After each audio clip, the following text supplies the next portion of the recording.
a abrir sua Bíblia no Salmo de número 74. O Salmo de número 74 é um salmo que eu nunca preguei neste salmo. E vou pregar pela primeira vez, porque nós estamos pregando uma série de mensagens intitulada Conhecendo Deus e Fazendo a Sua Vontade. E quando foi distribuído os temas das mensagens e distribuído também as datas das mensagens, 7/4.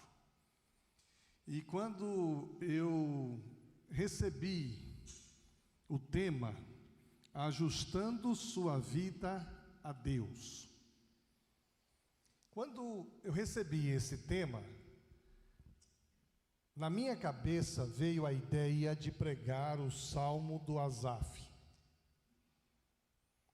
E eu estava de férias e comecei a trabalhar nos sermões de domingo passado, tanto de manhã quanto de noite, na quinta-feira, lá em Campo Grande. E fui trabalhando primeiro no Salmo de Elias, quando ele fugiu da caverna, para o salmo de domingo de manhã, para o culto de domingo de manhã. Fiz o sermão de domingo de manhã, excelente, e fui procurar o salmo de Asaf para domingo à noite, que ia trabalhar o tema Ajustando Sua Vida a Deus. E na hora que eu peguei o salmo de Asaf, foi o Salmo 74. E eu comecei a pesquisar o salmo, comecei a estudar o salmo, fiz o sermão inteiro, fiz as divisões, mas eu estava sentindo falta de alguma coisa. Falei, mas está faltando uma coisa nesse salmo, porque quando o tema foi Ajustando Sua Vida a Deus, o que me veio à mente foi aquele Salmo 73, mas eu me confundi e preparei um sermão no Salmo 74. Mas preparei o sermão, as divisões que vocês vão ver aqui estão prontas, e eu sentindo falta do versículo 2, meus pés quase se resvalaram. E o sermão pronto, eu disse, mas tem uma coisa errada. Será que é a versão que eu estou usando? Porque mudou essa expressão, e os meus pés quase se resvalaram. E eu fui de novo dar uma olhada. Quando fui olhar, eu vi que o salmo que eu desenvolvi o sermão inteiro foi no Salmo de número 74, quando deveria ser a primeira impressão que eu tive no Salmo 73. Aí eu comecei a fazer um outro sermão no Salmo 73, porque eu cria que a direção de Deus para nós era o Salmo 73 e domingo à noite, e não o Salmo 74. E a Ana sempre me ajuda fazendo as apresentações. Você achou estranho, né, Ana? Geralmente eu mando só um sermão. De repente eu mandei para a Ana 3 sermões. Mandei domingo de manhã, domingo à noite, quarta-feira. Já que eu fiz o sermão do Salmo 74, eu não vou desperdiçar esse sermão. Eu vou pregar esse sermão, só que eu vou pregar na quarta, porque a direção de Deus, para mim, era pregar no domingo à noite o Salmo 73. E de fato foi de Deus, porque tem sido um retorno extraordinário. Muita gente está dizendo que o Salmo de número 73 foi aquele sermão, uma bênção para as suas vidas. Mas hoje nós vamos olhar o Salmo de número 74, é um salmo depois daquele que nós pregamos. E o tema vai ser o mesmo, porque foi o mesmo tema, as divisões são muito parecidas.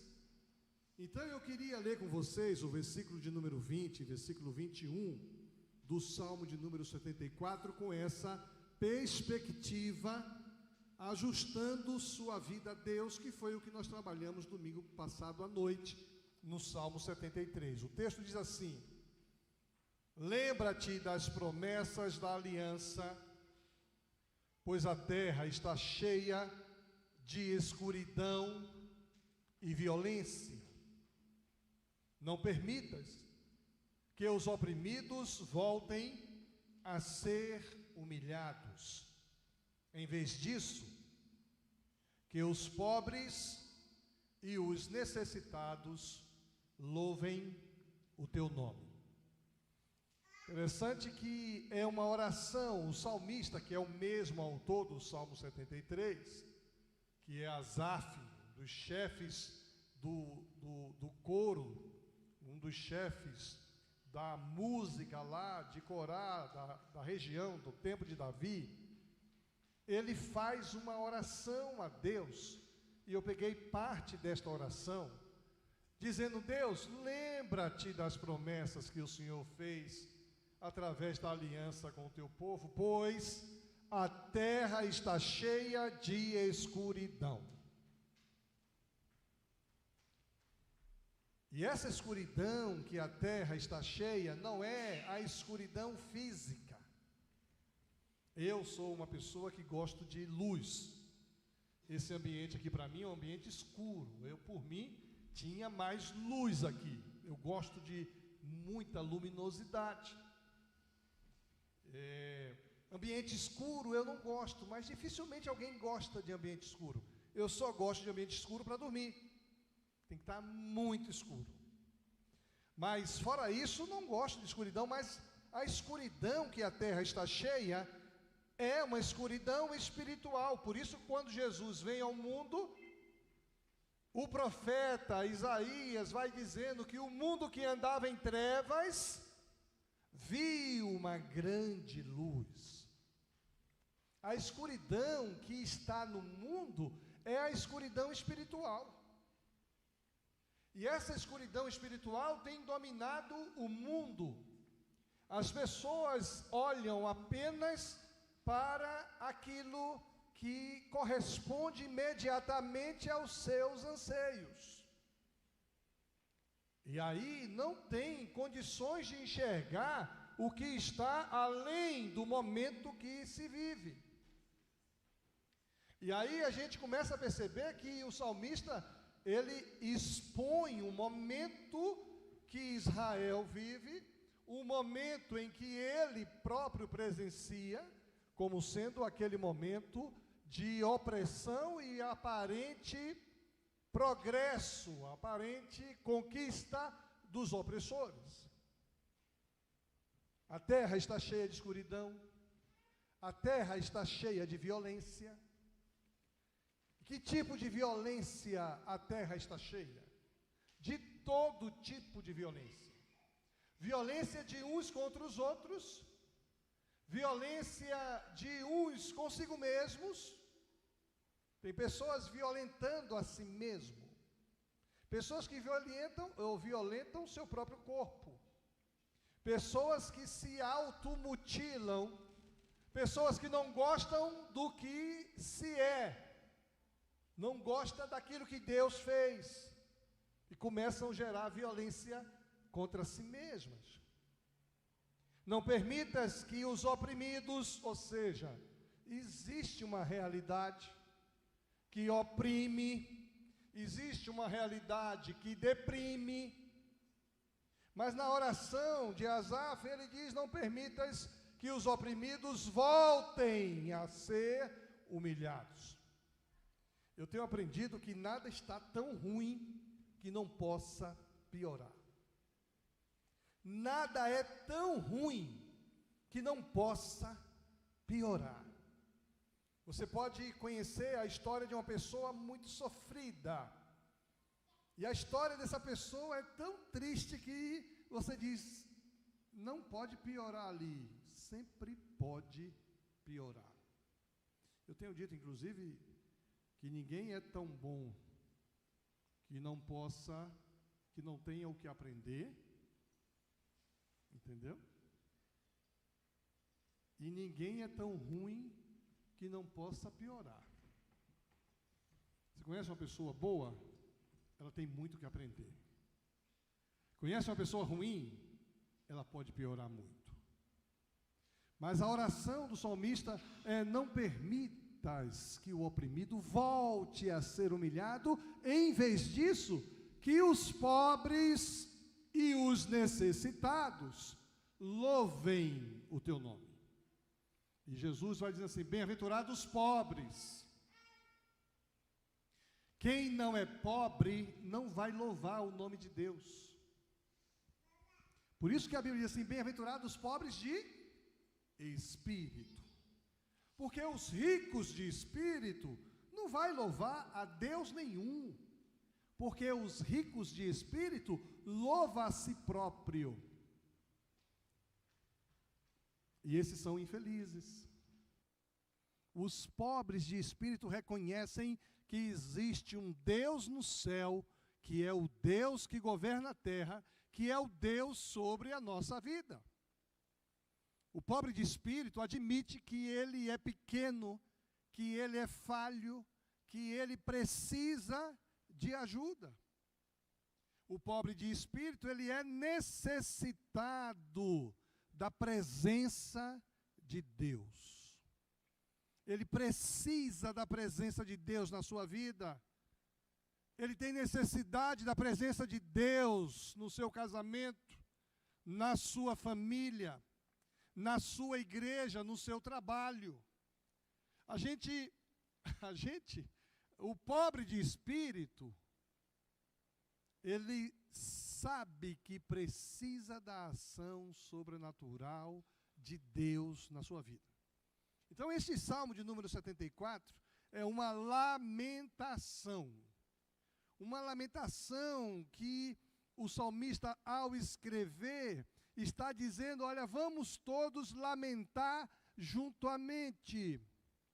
É uma lamentação coletiva, uma lamentação comunitária. E ele acha que toda a congregação, nesse contexto, precisa lamentar essa situação difícil que a nação de Israel vive. E esta nação precisa entender que o momento que eles vivem é um momento ruim, mas que existe uma aliança entre Deus e Israel. Ele entende que existe um Deus que governa, que pode não permitir que o humilhado seja mais ainda humilhado, que pode inclusive transformar um sentimento de pobreza e necessidade a uma realidade de suprimento da presença de Deus. Provavelmente, este salmo foi escrito durante ou após a destruição do templo de Jerusalém, segundo o contexto histórico. O povo de Israel está em grande angústia. O povo de Israel está em sentimento de abandono. Deus nos abandonou. Deus deixou de olhar para nós. Deus não está presente aqui. Por isso, nosso tema central hoje é como podemos ajustar nossa vida a Deus em tempos de crise e de desespero. Eu, uma vez, ouvi uma mensagem de um pregador em cima daquele texto que nós devemos estar preparados para o dia mau. E eu ouvi esse pregador dizer: todo crente vai enfrentar o dia mau. Por isso, nós devemos estar preparados para enfrentar o dia mau. E aí, quando a gente vai estudar isso com profundidade, nós vamos perceber que o dia mau pode, inclusive, se repetir na vida do crente. Então, a nossa vida vem sendo vivida e, em paralelo, há o projeto de Deus para o nosso viver. E, de repente, a realidade que vivemos parece não estar em sintonia, não está em compasso.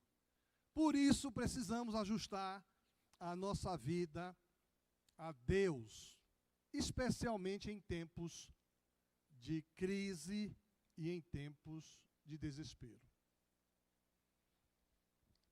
A gente, como cristão, vamos sempre socorrer pessoas em tempo de desespero. E às vezes nós somos enviados por Deus para socorrer pessoas em tempos de desespero. Então, primeira coisa que eu quero destacar é que ajustamos nossa vida a Deus, mesmo quando reconhecemos a crise em que nos encontramos. E eu falei sobre crise domingo passado, o sermão da manhã falou sobre crise. Todo mundo tem crise, gente. Adolescente tem crise. Vocês duas vão chegar em uma idade que vão ter crises. Normal, crescimento. Jovens enfrentam crises. Já ouviu falar de casamento em crise? Já ouviu falar da crise dos 40? A crise pessoal. Nós estamos diante de uma crise econômica no Brasil. A crise econômica. Começamos a ter aí algumas situações difíceis. Leite, por exemplo, está sumindo a variedade de leite. Você vai no mercado, lá em Campo Grande, a gente tentou comprar leite, não tem mais leite variados, tem só uma marca. Aqui em Curitiba, antes de viajar, fui comprar arroz. Arroz já estava no mercado que eu fui comprar, limitado. Crise econômica no Brasil por causa das enchentes do Rio Grande do Sul, a bacia leiteira perdeu todo aquele leite que tinha lá, que supria o país. Crise do arroz, e aí começa a virar um debate político sobre o arroz. Os preços começam a subir, vocês vão perceber que a cesta básica subiu nesse mês agora de maio. Crise. Algumas empresas começam a ter dificuldade. Crise agora, muita gente entra em crise. Eu estou em crise aqui na hora de ter que pagar o imposto de renda. Estou numa crise tremenda, Marcão. 3 meses de salário eu tenho que pagar para o Leão. Dói, gente. Trabalhar é mais do que o 13º, rapaz. São 3 meses de salário. É complicado, a gente trabalha o mês inteiro. E o Estado brasileiro vai levar.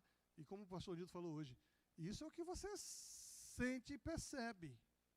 E o que você não percebe? Começam a ter notícias agora de desemprego, pessoas que estão perdendo seus empregos. Agora, esta semana.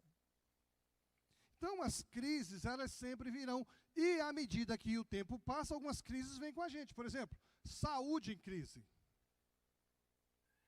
Algumas pessoas começam a ter crise na saúde. Nós estamos hoje impactados com a Lana. A Laninha está hospitalizada, está na UTI. Uma crise na sua saúde. Precisamos orar muito pela Lana. Bonito ver a mobilização da igreja presente, a igreja presente. Né? Bonito de ver ali o Jonas e a Dária passaram o dia inteiro no hospital com a Lana. Mas uma crise se estabelece na família. A Lana mora aqui, só tem ela e Painho. Painho com uma idade extremamente avançada. Então as crises, elas vêm, sejam elas emocionais, existenciais, pessoais, até a crise de fé que nós falamos domingo passado. A gente precisa ajustar a nossa vida a Deus em meio às crises que nós nos encontramos. Por isso o texto começa no versículo 1 apresentando uma lamentação e um clamor a Deus. Porque nos rejeitaste para sempre, ó Deus, porque se acende a tua ira contra as ovelhas do teu pasto. O salmista expressa um profundo sentimento do povo e questiona a aparente postura silenciosa de Deus. Há aqui, no versículos de 5 a 7, uma rememoração, uma recordação das coisas ruins que aconteceram. Há aqui uma descrição da destruição do templo, da opressão pelos inimigos. Levantaram os teus adversários, os seus machados, e como lenhadores em espessuras de árvores, abateram todas as entalhaduras de uma vez com machado e martelo. Há um trazer à memória da situação que gera sofrimento. Há um lembrar de como tudo foi ruim, como tudo aconteceu negativamente. A gente tem lembrado do que aconteceu no Rio Grande do Sul e a gente sempre traz à memória aquela cena terrível. Hoje, as redes sociais mostram uma casa cheia de água, depois mostra essa casa cheia de sujeira e depois mostra essa casa sendo recuperada. Mas há uma lembrança do mal que me sobreveio, esta sensação de abandono. Ele traz à memória no versículo 11, por que retiras a tua mão? Tiras a tua mão direita, tira o teu seio e consome-os. Um sentimento que Deus abandonou o seu povo. E às vezes a gente vai ter um sentimento assim no momento de crise. Existe um evangelho mentiroso sendo pregado aí nas redes sociais e nas igrejas que exploram a fé do povo. Que o crente não passa por tribulação. O crente não passa por aflição, por dificuldade. E o povo vai para lá, porque nessa igreja ninguém passa por aflição. Mas a Bíblia está cheia de situações como esta do Salmo 74, onde o salmista expõe um sentimento de sensação de abandono. Por que o Senhor me abandonou, Deus? E quando a gente passa por crises e lembramos desta palavra de hoje, a gente diz, eu sou humano. E às vezes a gente tem sentimento, mas existe um Deus no céu que cuida de nós. Eu preciso ajustar a minha vida ao propósito de Deus. Então, primeira coisa, você precisa reconhecer que crises existem. Talvez hoje você esteja passando por uma crise. Talvez você que está aqui hoje está passando por uma crise. Você que nos acompanha aí está passando por uma crise. Você precisa reconhecer que crise é essa. Em segundo lugar, nós vamos ajustar a nossa vida a Deus quando a gente recorda a soberania de Deus. Deus é soberano. E o Salmo vai falando sobre isso. Deus é soberano, Deus é poderoso. O salmista relembra as obras poderosas de Deus no passado, versículo 12. Todavia, Deus é o meu rei. Ainda assim, Deus é o meu rei. Conquanto tudo isso esteja acontecendo, Deus é meu rei. Deus operou salvação no meio da terra. A gente viveu isso. A gente experimentou isso. Deus cuidou de nós em algum momento da nossa existência. Em algum momento do nosso viver, Deus cuidou de nós. Eu olho para essa menina que está aqui. Como é seu nome, querida? Sim. Janaína. Eu lembro da Janaína aqui. Você lembra dela, Michael? Não lembra? Você lembra dela, Nazaré? Hein? Você lembra dela, Nazaré? Da mãe dela, do irmão dela. É irmão, né? Do irmão. Quantos anos atrás, Janaína? 10 anos? 15 anos? 20 anos? Você nunca viu porque você chegou depois dela. Isso, mais de 15 anos.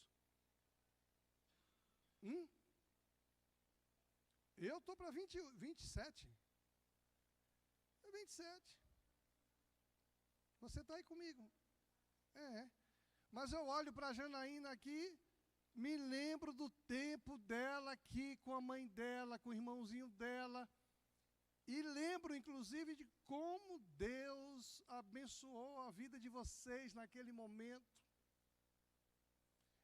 Eu estou passando por uma crise hoje, eu, Janaína, vamos dizer assim, estou passando por uma crise hoje, e o salmista me diz: todavia, Deus é o meu rei, desde aquele tempo atrás, Ele operou e cuidou e salvou e cuidou de mim, trazendo para uma aplicação prática. Me lembro do Michael chegando aqui. Essa noite me passou uma crise. Tem que trazer à memória reconhecimento do poder de Deus. Deus é bom, Deus cuidou de vocês. Eu me lembro quando o Michael chegou aqui. O Michael já era bonito. Ficou mais ainda. O Michael já era bonito, chegou aqui, cheio de charme. Aí a Débora chegou junto, aí todo mundo entendeu que ali tinha um casal lindo, bonito. Me lembro do casamento do Michael. Me lembro de onde foi aquele casamento, Michael. Me lembro quem pregou naquele casamento. Só não lembro o texto. Aí o Michael hoje passa por uma crise. Uma crise que parece que Deus abandonou. E o salmista nos orienta a reconhecer o poder de Deus. Me lembro da Dalila, quando chegou aqui. Dalila morava lá no fim do mundo. Fui levar Dalila no fim do mundo. Eu lembro dos feitos de Deus. Foi para o retiro naquele momento. E ali ela decidiu, achei uma igreja, achei uma família. E aí enfrenta hoje uma crise. E ao enfrentar uma crise, ela pode esquecer do que Deus fez por ela. E o salmista nos orienta que nós vamos ajustar a nossa vida a Deus quando a gente reconhece que Deus é poderoso e que Deus no passado fez, Deus no presente faz, Deus no futuro fará, porque Deus é poderoso. O salmista traz à memória a criação e o domínio de Deus sobre a natureza. E nesse tempo, falar sobre isso é importante.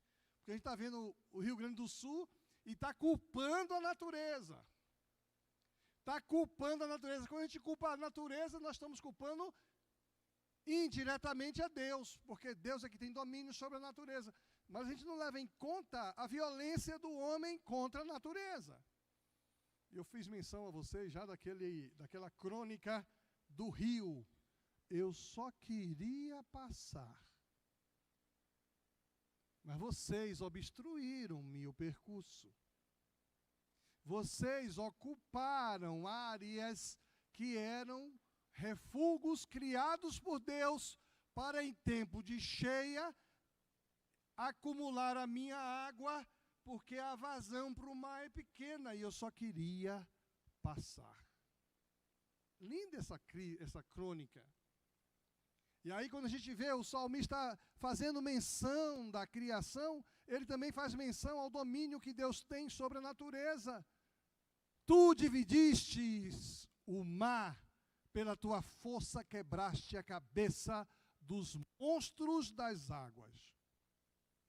Essa menção a monstros das águas, o Leviatã, e a gente não conhece as profundezas do mar, e ainda hoje existe monstros nas águas. A gente vê o relato de Jonas, que foi engolido por um grande peixe. Aí alguém diz, é a baleia. Aí o estudo diz que baleia não pode engolir um homem, porque a baleia tem uma garganta pequena. Mas a Bíblia faz menção de monstros marinhos. Um grande peixe. É Deus que tem poder e domínio sobre a natureza. Há aqui uma descrição da criação e do controle de Deus sobre os elementos naturais. Por isso nós precisamos de confiança de que esse Deus que tem controle sobre tudo, que já fez no passado, que controla a natureza, é o Deus que vai cuidar de nós. há aqui uma certeza de que Deus está no controle e Ele é fiel para com o seu povo. E o texto bíblico vai dizer assim: ainda que nós não sejamos fiéis, todavia Ele permanece fiel. Você já teve um sentimento de culpa quando uma coisa ruim acontece e você acha que é culpa sua? Você acha que isso aconteceu porque você está em pecado, porque você não fez isso, porque você não obedeceu pai, não obedeceu mãe, porque você não foi no culto, não foi na escola dominical, não deu dízimo. E começa a se encher de culpa. Parece que há aqui um sentimento de que Deus está punindo a gente. Mas o salmista, quando traz à lembrança tudo isso, ele não coloca em jogo o comportamento do povo de Israel, não coloca em jogo o comportamento da nação de Israel. Ele traz para o jogo quem é Deus, a natureza de Deus, o poder de Deus. Ainda que nós não sejamos fiéis, todavia Ele é fiel. Por isso é sempre bom trazer à memória os momentos em que Deus nos socorreu, em que Deus nos abençoou, em que Deus cuidou de nós, em que Deus nos salvou, em que Deus nos abençoou. Nós vamos ajustar nossa vida a Deus, lembrando das coisas boas que Deus fez por nós no passado. Em terceiro lugar, ajustamos nossa vida a Deus suplicando por sua intervenção. Precisamos que Deus intervenha nesse mundo de escuridão. Precisamos que Deus intervenha sobrenaturalmente nesse contexto da nossa existência. Há aqui no texto sagrado um apelo à misericórdia de Deus, no versículo 18. O salmista pede a Deus que se lembre do seu povo e das suas promessas feitas. Lembra-te disto, que o inimigo afrontou ao Senhor e que o povo insensato blasfemou o teu nome.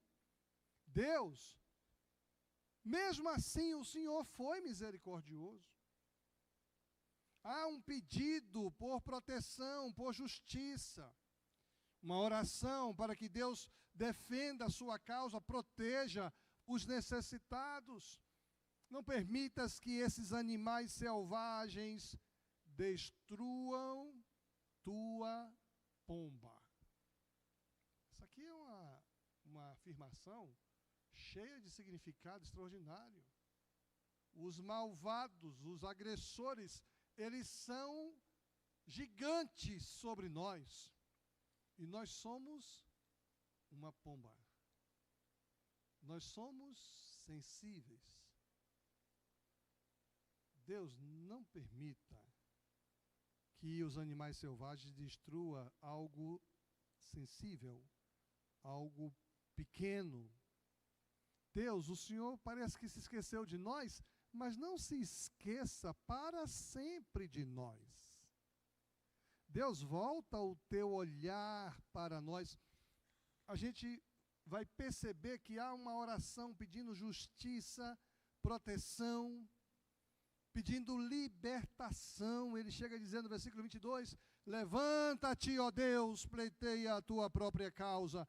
Ele começa a dizer que o que nós estamos sofrendo, nação de Israel, não tem nada a ver conosco, mas tem tudo a ver com Ele. É a tua causa que está em jogo. Quando vivemos a vida cristã como precisamos viver, e o mal se levanta contra nós, não é contra nós que eles se levantaram, mas é contra Deus. Levanta-te, ó Deus, pleiteia a tua própria causa. Lembra-te de como o insensato te afrontou todo dia. Então, Deus, olha para a gente. Então, a gente vai, mediante tudo isso, entendendo que precisamos reconhecer nossos desafios. Quais são nossos desafios? Quais são as crises e os desafios pessoais e, muitas vezes, desafios comunitários que nós enfrentamos. Às vezes, quando se trata de Deus, atinge a mim, atinge a uma coletividade. Por isso o salmista instrui que este salmo precisa ser cantado na reunião do povo de Israel.